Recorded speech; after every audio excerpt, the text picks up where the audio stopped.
This podcast is brought to you by lineupmedia.fm.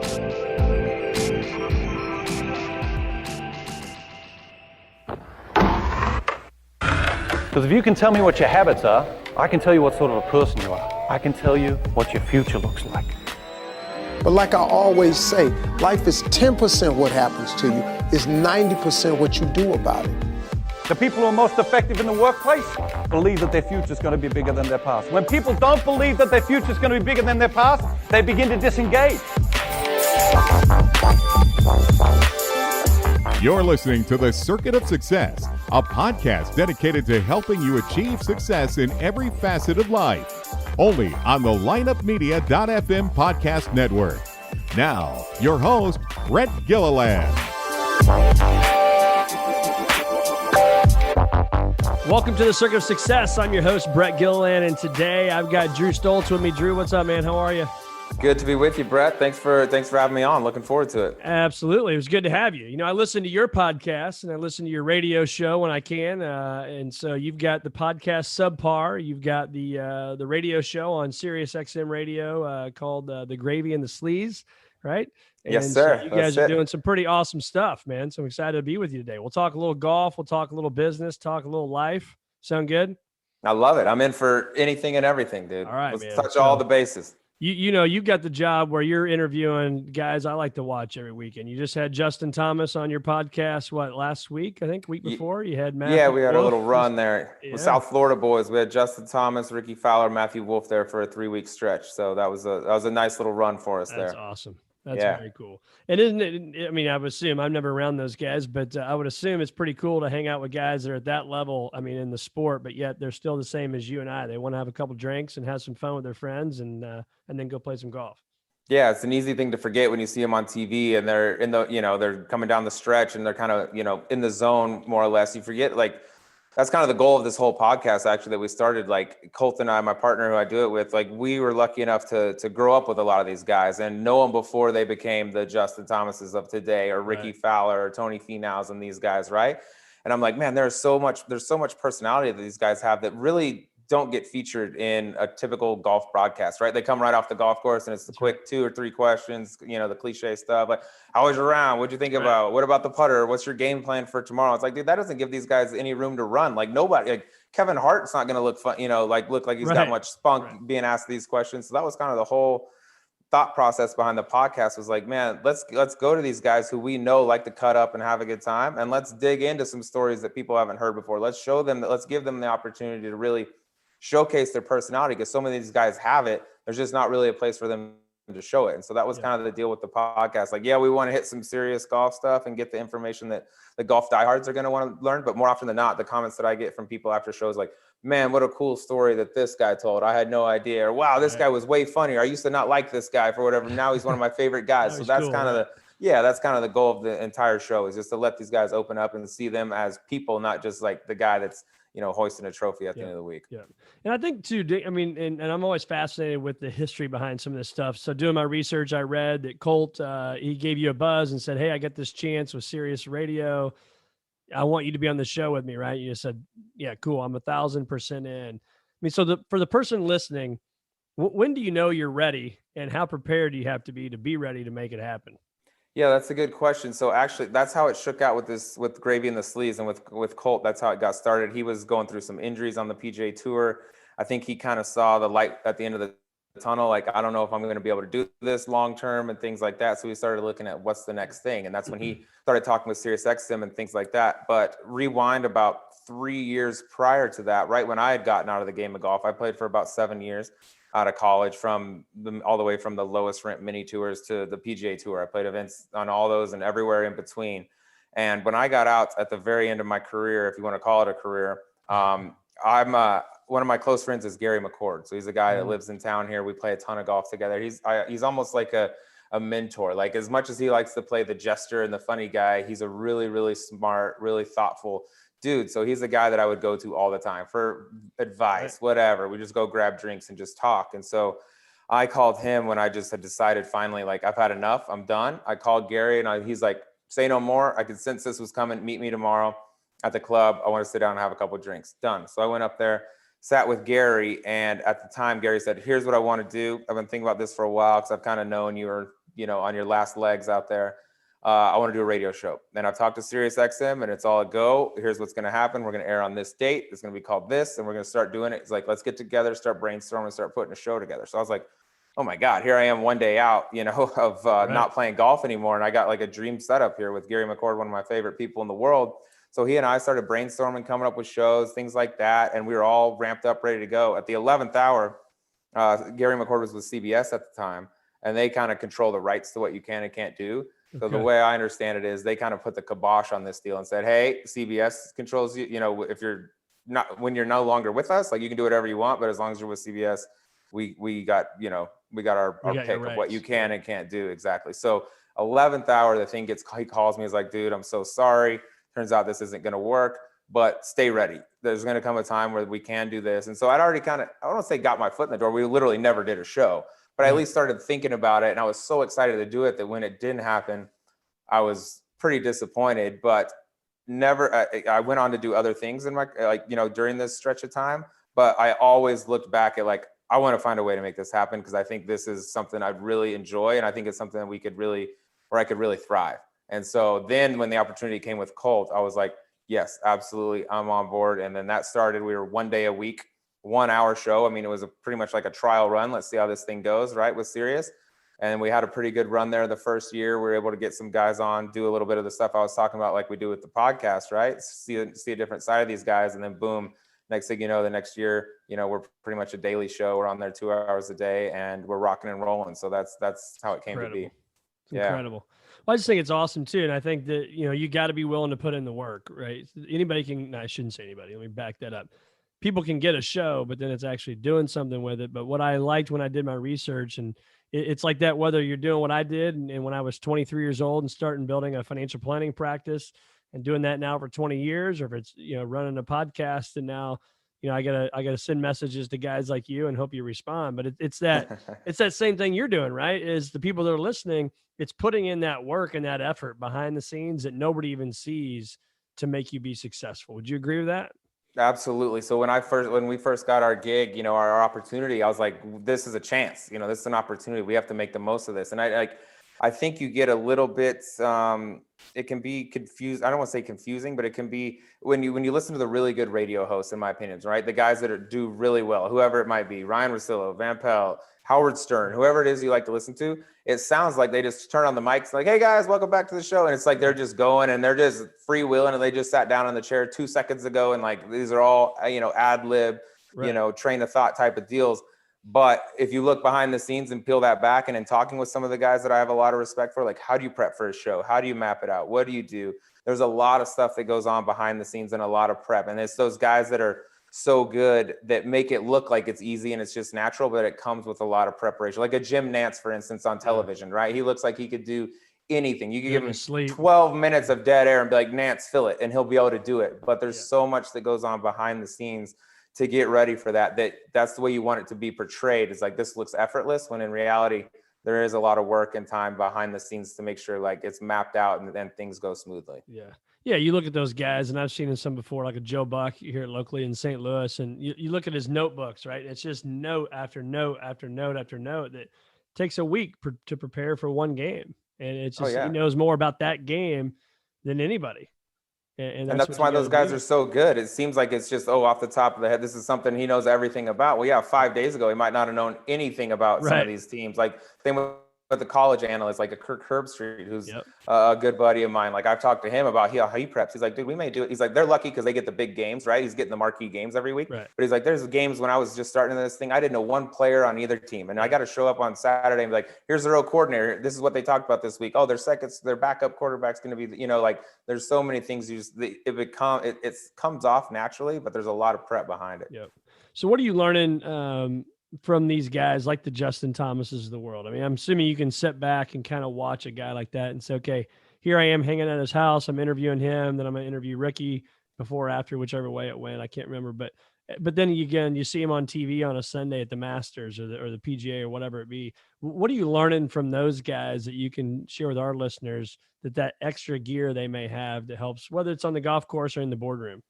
Yeah, and talking with these guys and just being lucky enough to be around them, right? Like I'm lucky enough, I play at a golf club up here. There's 15 tour pros, and we, from world number 2, John Rahm, down the list, guys that have won majors. So I'm around those guys. I've gotten to play golf with them. The thing that I noticed most in talking with them and just observing these guys, there's very little in most regards in terms of talent differential, I would argue, right? I think you have your elite guys, there's some special guys out there, right? Rory McIlroy's got talent like you can't duplicate.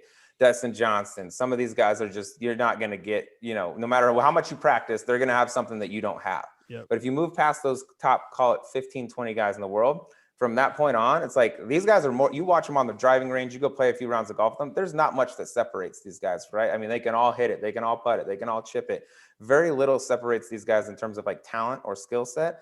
I think the guys that you see that we're talking to, and the guys that find their way to the top of the world golf rankings and winning major championships and playing Ryder Cups and President's Cups, there's something inside their brain that like they have a different gear in terms of like their mental, like their mindset, right? I'll take one guy, for instance, who I play a lot of golf with out here, and that's John Rahm.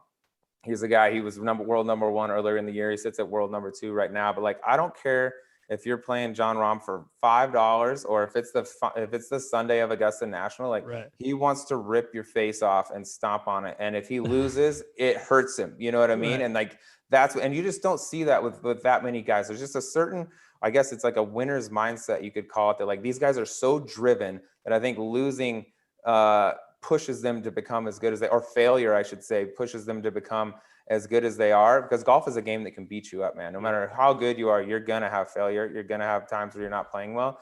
But these guys that find their way to the top, it's more of a mindset than it is a physical thing, because so many of these guys are really good. And I've seen guys that never got a PGA Tour card, never earned a tour card, that I would stack up and say, from a talent perspective, that guy is a top 50 player in the world. Yeah. But yet he never got there. So why is that, right? There's just something different. Like you look at a Kobe or a Jordan, right? Those are 2 guys in the NBA that would stand out. Like they just had something in the 4th quarter. Like, I ain't losing. And there's that in the golf world. Exactly. Just like a killer mentality or Mamba mentality, whatever you want to call it. I think that translates to the golf course as well. Some guys desire to be the best, just drives them no matter what. And some guys I think are totally content just to be like, I'm on the PGA Tour. I make a nice living. I'm doing what I love, but I'm not trying to be world number 1 and win. You know what I mean? They're just happy to be with there, and that's fine too. But that's what separates the top guys from the 89th on the FedEx Cup guys. When you look at the scoring right in the boardroom, we don't get to keep score like that. I don't know if I got a par, birdie, or a triple bogey, right? But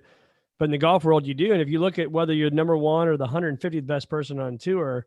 I haven't looked at this in a few years now, but I think at one point it was like 1.5 or call it 2 strokes difference over the whole season, right? Their average score was literally 1.5 strokes difference. That's 2 little 4-foot putts per round.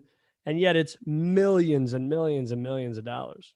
I would argue that professional golf is the finest line between top guys in the world and guys you've never heard of in your life. And you could go out there and put them both out there on a Tuesday at your home club. Yeah. And the 150th guy might wear out the dude that's number 18 in the world. Just smoke, like, you know what I mean? Like there's no other sport. You can't take a guy from the Canadian Football League and throw him in as the starter for the Kansas City Chiefs, and he's going to look like Patrick Mahomes. Yeah, you know what I mean? That doesn't exist. If it was that guy, he'd be in the league and he'd be starting, right? In golf, it is so different, and it's such a fine line that it's just like, any given day, anything can happen, and the best can lose to guys that are middle of the road. And that's what makes it so tough, is that there's just a bottleneck to get in there. There's a lot of guys that are good enough to play on the PGA Tour, but there's very few spots opening up every year. And that's why it's a tough place. It's really tough to get there. And once you get there, you don't want to leave, because there's a million guys standing right there at the door waiting for you to fall off to get your spot.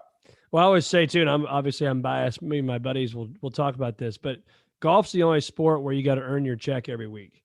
You could be at the St. Louis Cardinals, and I won't name a name, but you could be a starting X position and you could get paid $19 million a year and you bat 190, right? And you still get your $19 million a year. Well, if you're going to bat 190 and on the PGA Tour, you're not making squat. Now you hopefully make your bag deal, your club deal, your clothes, all that stuff, but that's different, right? Because you got to go out and earn that check every single week. So I'm not trying to convert people to believe my beliefs here, but that's what I think, Drew. You okay with that?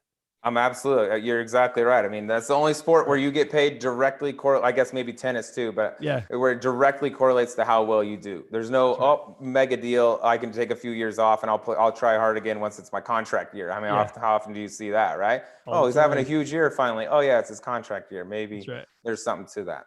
That's right. So you said you played on the tour a little bit. You kind of did that grind for a while. How hard was that for you when you knew you were going down a path? And where I'm going with this is when that person's going down a path where they have to tell themselves it's not the path they need to go down. They need to look for something else. How was that for you? Was that difficult? How emotional was it? And how did you make that decision?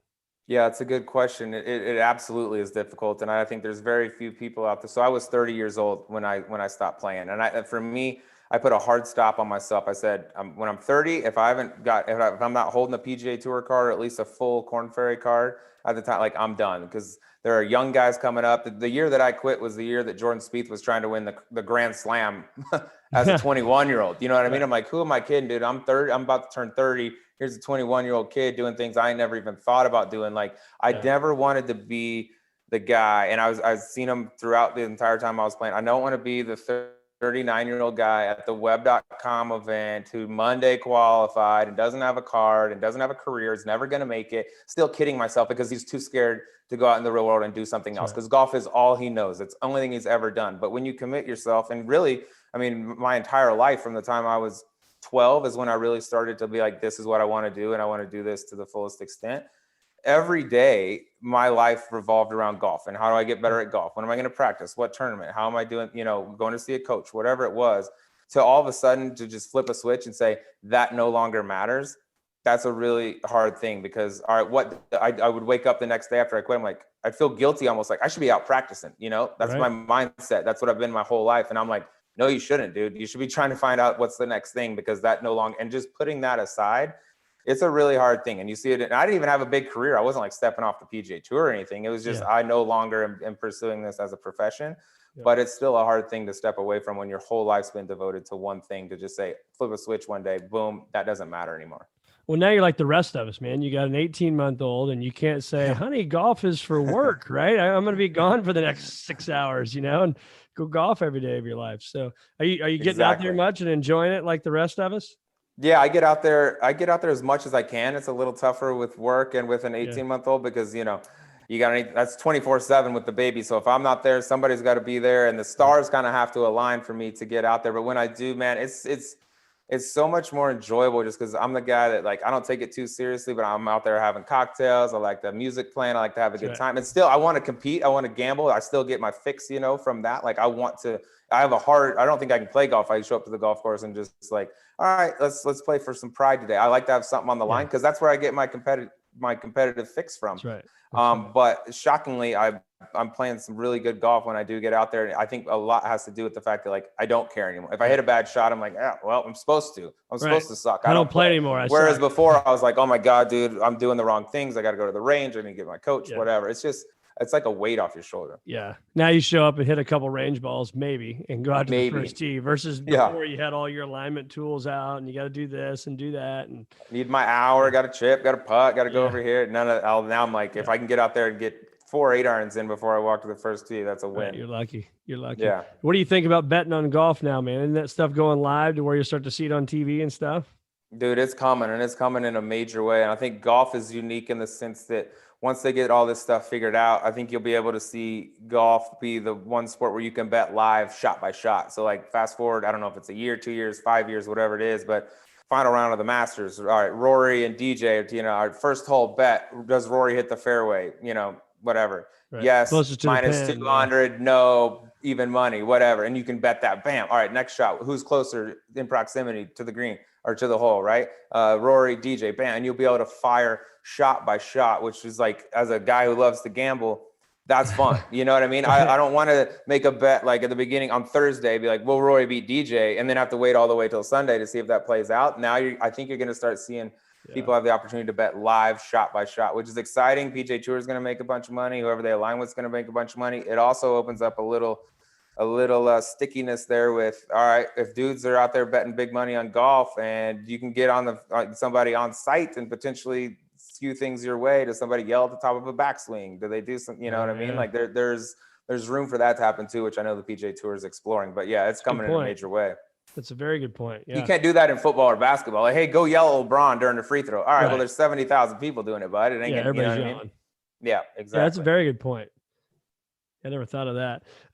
So talk to us about now when you look at your future and golf is over from a standpoint of getting to play it professionally, but now what's the future look like? What is Drew looking forward to? What are you and Colt looking forward to with your shows? What's out there? Yeah, I'm looking forward to just seeing where we can go with this podcast and this radio show, like most right now, right? Just re-upped on both of those deals through next year. So we're excited. This podcast that we launched, we started last year in February. So it's only been 10 months, but we've had some really big success with that, man. Almost like to the point where it's surprising. we've been in the top 20 in all of sports here the last few weeks, and it's starting to grow week by week. We see our audience getting bigger and bigger. We're getting bigger names. Cool thing is now we got some tour pros and some non-golfers even reaching out about coming on the show. I mean, that's the dream, right? When guys are asking to come on. And I really want to push that, not only with golfers, but you'll see us branch out and do non-golfers, right? Even if it just touches golf a little bit. So we have some pretty big name entertainers and athletes who maybe, not golf centric that we're going to get into, but I really want to do that. And I just want to push it. I just want to have interesting conversations with people that, that the audience wants to listen to. And that's kind of one of my favorite things is just, let's see a different side of these guys. Let's open them up. And if we can laugh or you can learn something new, that's kind of my two criteria, how I judge our shows. Like, all right, if we didn't learn anything new, but we laughed a whole lot the whole time, that's a great show. And if we learned a bunch of stuff we hadn't learned before, but maybe didn't laugh, that's a good show. And if we can do both, then that's the ideal world. So just trying to push those things as much as we can. And then we'll see, who knows what happens after that, man. We'll see what kind of opportunities go up. So what's one of the stories you can tell us on the golf course with one of these guys, the Justins, the Rorys, the Rahms, any of these types of guys that you can share that you're not worried about them hearing about it and being pissed off? Let me rack my brain real quick. All right, I got a few, but I'll go with the guy that we got, that we've had on the show, John Rahman, who we'll have again. And I tell this story if he was sitting right here, right? I have no issue telling this because it's pretty harmless, but it's funny. So like I said, we play a lot with John Rahm. I'm out there, we're having a good time. And like I said, he wants to kill you no matter what, right? He's always wanting to win $5 million. He wants to win.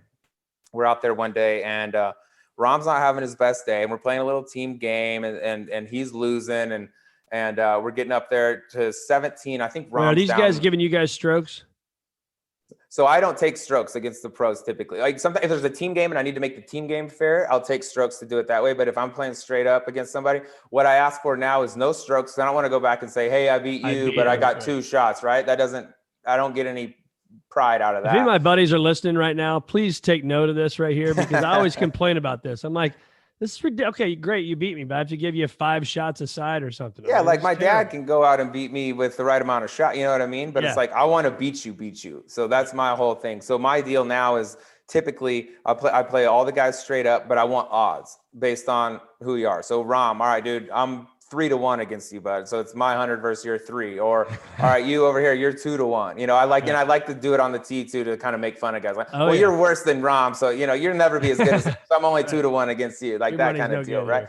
Yeah, exactly. But this day that we were playing with John, it was all pros, right, or all former pros. So there was we're just like straight up game, no strokes. Let's just go get it. And Rahm was not playing his best, and he's like, we step up on the 17th tee, which is a par 3, and he's down he's down $300, right? Let's call it that. And he hits the shot. It's a little short par 3, back right pin, and it's a 9-iron or something for John. And he kind of flares it a little bit to the right, and it lands in the top lip of the bunker and plugs. And John just loses his mind, and he's freaking out and throwing and just going through all this stuff, which is what he does, man. That's why he's so good. You see it on the PGA Tour all the time. He's a guy that's fiery, right? He'll get out there and he'll show you how he's feeling.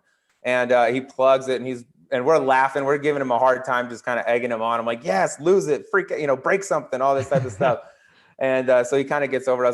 I was like, damn, dude, you're down $300. I was like, you're going to make 200. I was like, you make $200,000 a week. Like, who gives a shit? You know what I mean? Basically, more or less. And this is a great line. I don't even know if it was intentional or not, but he's like, 200 grand a week. He's like, I make way more than that. Yeah. And we all just started dying laughing. We're like, exactly, bro. Like, you know what I mean? But it's just one of those lines. Like, I don't even know if he, like, it was totally harmless. He wasn't trying to be a prick about it. No, he wasn't trying to be an asshole or anything. He's like 200 grand a week. He's like, I make way more than that. I was like, there you go, bud. You can afford the 300. You're going to be just fine. But that's one that kind of sticks out to me. Like, that just shows you, John, like, the type of dude he is, you know? Right. Yeah, it's not about the money at that point, right? I mean, it's about I don't want to get beat by this guy because now he just wants to win the rest of my life. And I'll say every time I see him now, I'll be like, "You still making more than 200 a week or something?" You know, like just a joke or whatever. He's like, "Oh yeah, of course, dude." Like, it's just kind of funny, like, and probably will be for quite a while. For perpetuity, I think. Yeah. Good for him, man.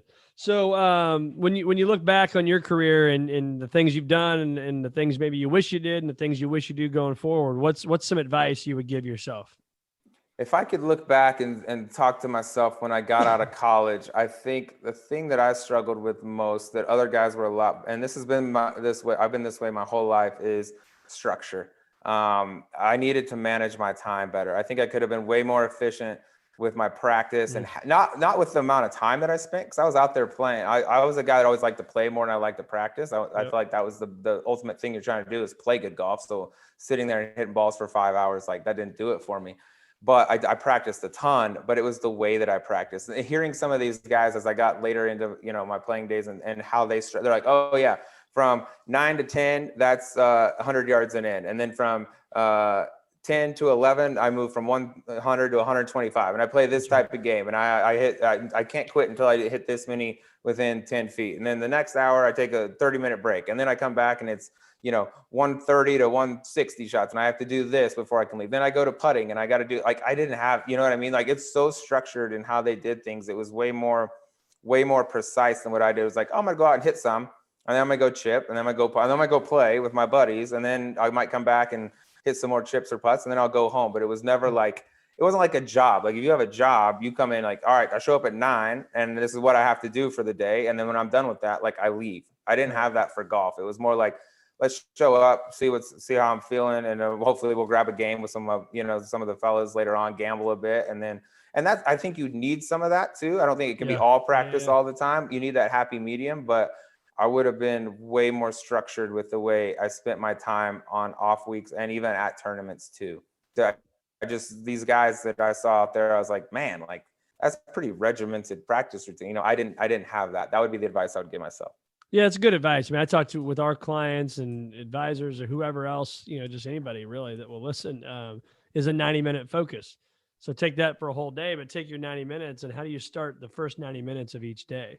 And if you can control that 90 minutes and get, you know, these 3 or 4 or 5 things done, there's a much greater likelihood for success long-term than versus just letting the day happen and wherever your email takes you or the phone call takes you.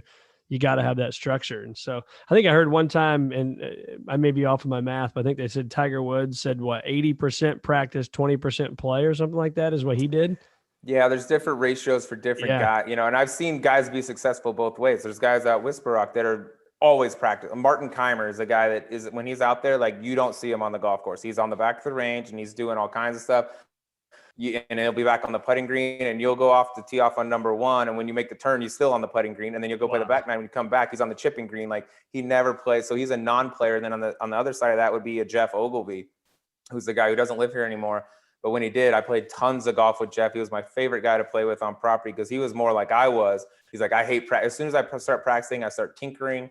I start thinking about things and before I know it, I can be hitting it good. And then by the end of the day, I'm hitting it like shit. Right. And I'm like, what did I just accomplish? You know what I mean? So he was always the guy and he had a hell of a career, right? So it's hard to say which is right. I think it totally depends on the personality and the mindset of the guy. But for me, I did better when people were like, I'm just not good with free time. I'm an ADD guy. Right. I'm all over the place. I get distracted super easy. I need somebody to be like, yo, for this next hour, and I would even take it a step further and be like, that practice from 8 to 9, if it's 100 yards and in, there needs to be results oriented. It's like, all right, it's not just hit wedges for an hour. It's like, all right, dude, you have to do this. You know, like when you're putting, like, all right, I got to make 25 in a row from 4 feet. And if I miss, I start at 0, something like that, to where you're locked in on every shot and you're not just mindlessly flicking wedges out there. Cause what does that really do for you? Right.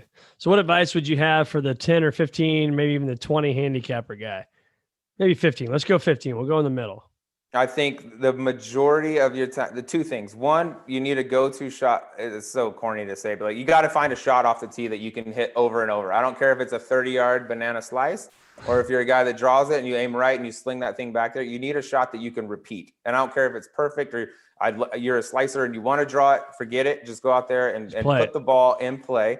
And then from there, I would say focus all of your attention on chipping and putting, because when you're a 15, 20 handicap guy, it's going to take a lot of work for you to be a guy that hits a lot of greens. You're just not going to do it. So knowing that you're going to miss a lot of greens, the easiest way to tighten that score up from, call it 90 to an 85, is around the greens. You can practice your driver all day long. You're not going to gain 5 shots, unless you're blowing it out of bounds, multiple times. But find a shot you can hit over and over, and the rest you need to be able to get the ball on the green when you're chipping it and give yourself a look at getting up and down. You're not going to make them all, but spend all your time around the greens, and that's the quickest way to shrink that handicap. Yeah, that's great advice. You know what? I was actually floored, and I've played golf my whole life, basically since I was 6 on. That I saw, I think it was the U.S. Open and then the Masters. They were talking about the leaders, and I think it was Dustin Johnson, and you probably know these stats, but they said throughout the week his average distance to the flag on his approach shot was 29 feet. I'm thinking in my mind, right, as the average golfer, I'm thinking these guys are going 8 feet, 12 feet, 15 feet, 6 feet, 2 feet. But in reality, is the average shot was 29 feet. And I think most of us amateurs don't think of that. Oh, 30 feet away. You think they're stuffing it on every hole because you're watching the coverage, and they'll go from they'll go back to it, let's check in with Bill Haas on 12, and bam, it's a laser wedge to a foot. I think they're going to show you all the good shots. They're not showing you the guy out there at +4 is missing the cut. You know what I mean? There's some stuff going on.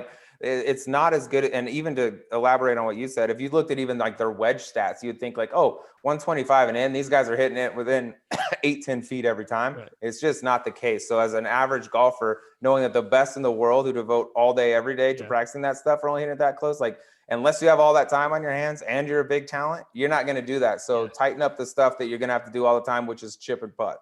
Well, and that helped me actually a lot emotionally, because I was like, I'm the guy that if you hit one, if you're a decent golfer, you can push one a little bit, and and you're 15, 20 feet right of the pin, but you should be left.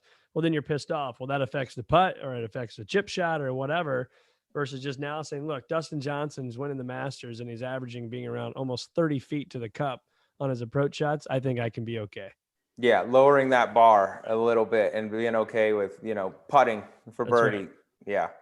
Anything we need to do to stay active from an exercise standpoint, again, as average golfers and people that are in average shape? What are we doing?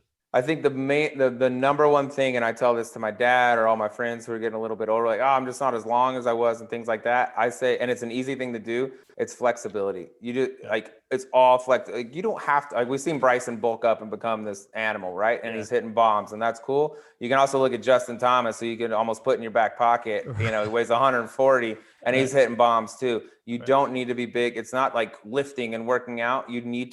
Your hips need to stay loose. Your shoulders need to stay loose. Your back. I think flexibility gives you the range of motion, because really speed comes from your big muscles, your hips, your legs, things like that. You don't need the weights. You just need to be able to turn a big turn. You can't, there's no substitute for that. And as you get older and as you work and you sit down for 8 hours a day, everything gets jammed up.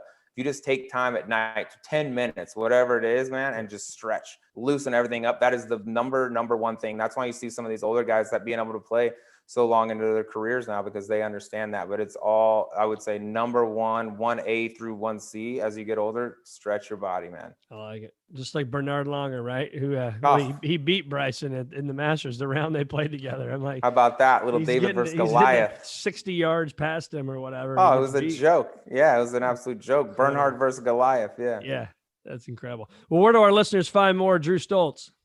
Yeah, I appreciate it. You can check us out on Golf Subpar. That's our podcast. It releases every Tuesday on iTunes or anywhere, Spotify. We release them on YouTube every Tuesday as well. If you want to watch it live, we're in person with almost every guest we have. And then Gravy and the Sleeze on PGA Tour Radio, SiriusXM, Monday through Wednesday, 1 to 3 Eastern time right now. We have tons of guys on. I mean, we have all the golfers you can think of every single week. And then we go off of golf too. Like tomorrow, for instance, we got Kirk Herbstreit coming on to talk college football playoffs. So, cool.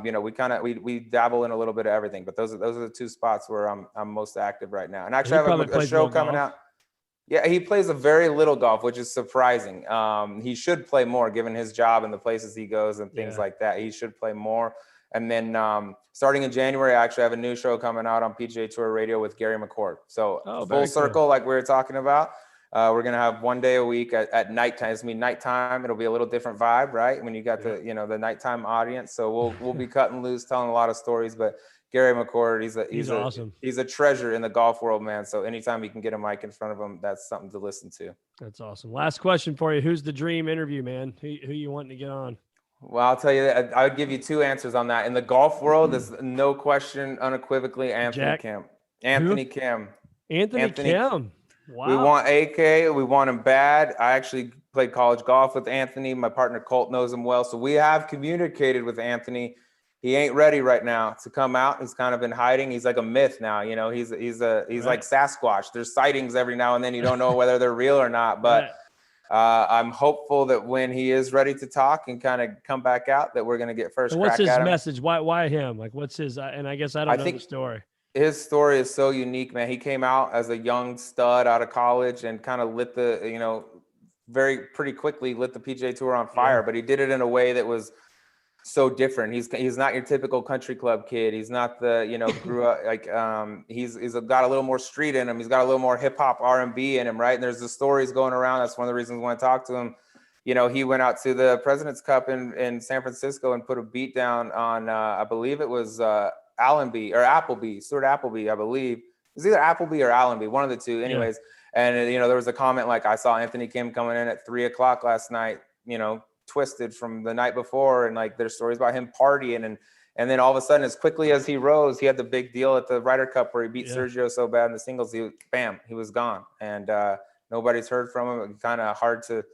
It was a quick of a fall from the top. As he signed a pretty big contract with Nike, I think, early on. He had a big deal with Nike, and there's some injuries and an insurance policy, and there's just a lot of questions that really haven't ever been answered with Anthony. I just think he's really unique, and he's a guy that was so different in the world of golf from what we've seen before and all the cookie cutters. So he would be my golf guy. And if you're just talking entertainment world, Jamie Foxx is my #1 all-time entertainer. I love I love the comedy scene. I'm big in it, but I think Jamie Foxx is the most talented entertainer, I would say, in the world. Comedy, acting, singing, all of it. He's a stud, and he'd be my dream guy to sit down with. That's awesome. I don't know if you got an 18-month-old, so maybe you get Disney Plus. But Jamie Foxx's daughter was just on a new movie called Safety on Disney Plus. We watched it as a family this weekend. It was phenomenal. Real life story out of Clemson football, where the guy went all the way. But phenomenal story. But his daughter was the lead actress in it. Well, she comes from good DNA, so she's probably going to be super talented too. That's right. Well, Drew, man, it's been awesome having you. We'll shoot people your way. You on Instagram and all that stuff too? Where are you at there? I'm on Instagram and Twitter. Both are at the Sleazy Man. TheSleezyMan. The Sleazy Man. All right, man. That's we will send people your way. And thanks for being on the Circuit of Success. I appreciate you, Brett. Thanks for the time, man.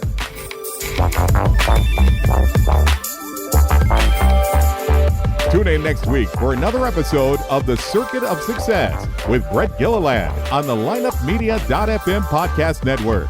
Subscribe to the show on iTunes, Google Play, Stitcher, and through our website, circuitofsuccess.com. Follow us on Facebook and Twitter, and email any questions to info@circuitofsuccess.com.